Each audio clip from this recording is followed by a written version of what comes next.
ఇప్పుడు మన పార్లమెంట్ సభ్యులు ఎమ్మసాని చంద్రశేఖర్ గారు మాట కోరుతున్నాను. Thank you.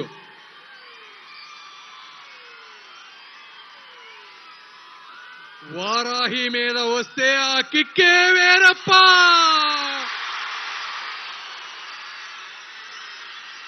సార్ ఎంత అదృష్టవంతులు సార్. మేము చూసి తరిస్తున్నాం, మీరు అనుభవిస్తూ తరిస్తున్నారు.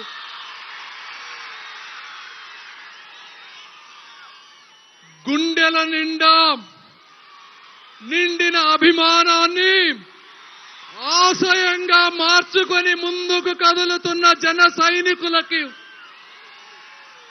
నుదుటిపై పసుపు కుంకుమ దిద్దిన తెలుగుదేశం పార్టీ కార్యకర్తలకు, భారతీయ జనతా పార్టీ దళిత దళాలకు,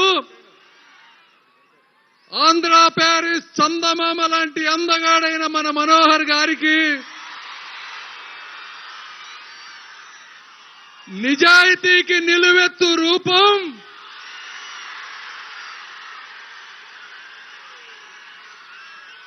తను కష్టపడ్డ డబ్బు పేద ప్రజలకు పంచిన మానవత్వపు మేలిమి శిఖరం,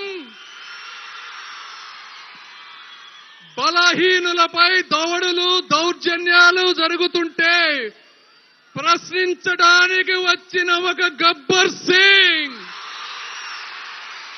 నేను అభిమానించే శ్రీ పవన్ కళ్యాణ్ గారికి నా హృదయపూర్వక కృతజ్ఞతలు. 5 సంవత్సరాలలో మనం ఈ పరిపాలన చూస్తే విద్యతో వికసించాల్సిన యువతికి గంజాయి అలవాటు చేశారు. బిడ్డల భవిష్యత్తుని నాశనం చేసి కన్న తల్లిదండ్రుల పేగులపై కన్నీళ్లు రాశారు.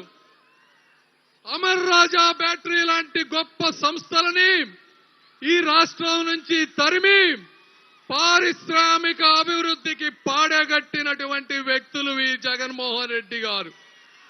అదేవిధంగా పేదల కలల సౌదాలైనటువంటి టిట్కో ఇళ్లను పిచ్చి చెట్లకు వదిలేసినటువంటి దుర్మార్గులు ఈ జగన్మోహన్ రెడ్డి గారు.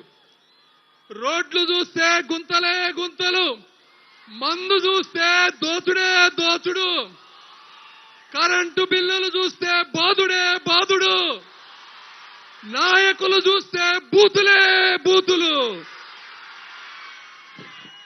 ఈ విధంగా 5 సంవత్సరాలలో ప్రకృతిలో ఉన్న అన్ని వనరులని ల్యాండు, శాండు, వైను, మైను రూపంలో దోచుకుని ఆ అవినీతి సొమ్ముతో మీడియాని, సోషల్ మీడియాని, అధికారులని మేనేజ్ చేస్తూ నిజాయితీ పరులైన పవన్ కళ్యాణ్ లాంటి వారిని తిట్టిస్తూ ఒక దుర్మార్గపు రాజకీయానికి తెరదీశారు. ఇలాంటి పరిస్థితుల్లో ఈ మహోన్నతమైనటువంటి వ్యక్తి తను తగ్గి ఎన్డీఏని స్థాపించారు. ఇలాంటి పవన్ కళ్యాణ్ గారికి వారికున్న ఆలోచనలు లాగానే నాకు ఆలోచనలు ఉన్నాయి. నాకు డబ్బు మీద ఆశ లేదు, కీర్తికాంక్ష లేదు, స్వార్థం అసలే లేదు.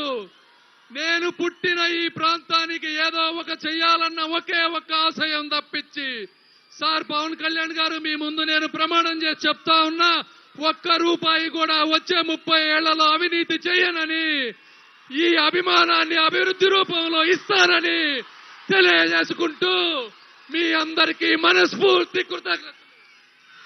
జై పవన్ కళ్యాణ్, జై చంద్రబాబు, జై నరేంద్ర